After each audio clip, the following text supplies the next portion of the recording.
16-0 से कांग्रेस की हुई विस्फोटक जीत, भाजपा का संपूर्ण सफाया, कांग्रेसियों में जश्न की आंधी।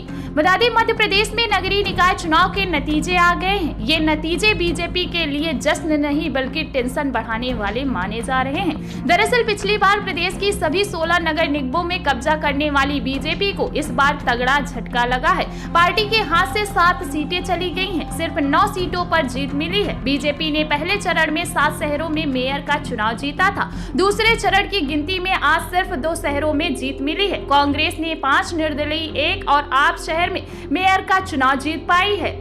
आपको बता दें कि बीजेपी के लिए कटनी में बड़ा उलटफेर हुआ है। यहाँ बीजेपी से बागी होकर निर्दलीय चुनाव लड़ी प्रीति सूरी ने महापौर का चुनाव जीता है। इसके अलावा इस चुनाव में मध्य प्रदेश बीजेपी के दिग्गजों के किले भी धराशायी हुए हैं। निकाय चुनाव में सबसे ज्यादा हैरानी दिग्गज नेताओं के प्रभाव वाले क्षेत्र में बीजेपी प्रत्याशियों के हराने पर हुई है। केंद्रीय मंत्री ज्योतिरादित्य सिंधिया के प्रभाव वाले ग्वालियर में बीजेपी प्रत्याशी मेयर का चुनाव हार गई, तो वहीं नरेंद्र सिंह तोमर के प्रभाव वाले मुरैना में भी बीजेपी को हार का मुंह देखना पड़ा। प्रदेश बीजेपी अध्यक्ष बीडी शर्मा के संसदीय क्षेत्र के तहत आने वाले कटनी में बीजेपी से बागी होकर चुनाव लड़ी प्रीति सूरी चुनाव जीती हैं। हालांकि आमतौर पर मध्य प्रदेश में 2 दलों की यानी कि कांग्रेस और बीजेपी वाली रणनीति में भी निकाय चुनाव ने समीकरण बिगाड़ दिए हैं। आपने जहां मेयर पद पर कब्जा किया है, तो वहीं असदुद्दीन ओवैसी की पार्टी AIMIM ने भी धमाकेदार एंट्री मारते हुए कई पार्षद पदों पर कब्जा किया है। मेयर का चुनाव प्रत्यक्ष प्रणाली से करवाने का नुकसान भी बीजेपी को ही उठाना पड़ रहा है। जहां जहां भाजपा के मेयर प्रत्याशी हारे हैं, वहां निगमों में कांग्रेस के पार्षद बड़ी संख्या में चुनाव जीते हैं। ऐसे में माना जा रहा है कि यदि कमलनाथ सरकार के महापौर का चुनाव अप्रत्यक्ष प्रणाली से कराए जाने के फैसले को शिवराज सरकार नहीं पलटती, तो